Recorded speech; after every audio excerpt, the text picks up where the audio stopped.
अस्सलाम वालेकुम। कैसे हैं आप सब? उम्मीद करती हूँ कि आप सब खैरियत से होंगे। सुबह का आगाज हमेशा नए मौकों, खुशियों और उम्मीद के साथ करें। आज का दिन आपके लिए सुकून, कामयाबी और अल्लाह की रहमतों से भरपूर हो। हर लम्हा अल्लाह की हिदायत और बरकत आपके साथ हो, आमीन। तो चले अपना आज का व्लॉग शुरू करते हैं। बिस्मिल्लाहिर्रहमानिर्रहीम। आज की हदीस हमारे रोजमर्रा जिंदगी के लिए एक बहुत अहम सबक देती है।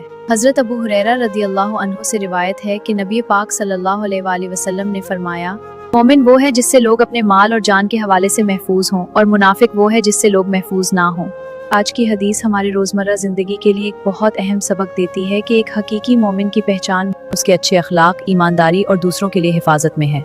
आइए हम भी अपने रवैये में ये बात अपनाएं और दूसरों के लिए महफूज और भरोसेमंद बने। आइए आज के दिन अपनी नीयत और अमल को बेहतर बनाएं और हर लम्हा अल्लाह की रजा के लिए कोशिश करें। अल्लाह करे कि आज का दिन आपके लिए खुशियों, सुकून और कामयाबी से भरा हुआ हो। हर लम्हा अल्लाह की रहमत और हिदायत आपके साथ हो, आमीन। अगर आपको आज का व्लॉग पसंद आया तो लाइक, सब्सक्राइब और शेयर करना ना भूलें। मिलते हैं अगले व्लॉग के साथ। तब तक अपना ख्याल रखें और मुझे दुआओं में याद रखें। मिलते हैं अपने नेक्स्ट व्लॉग में। अल्लाह हाफिज। Thanks for watching.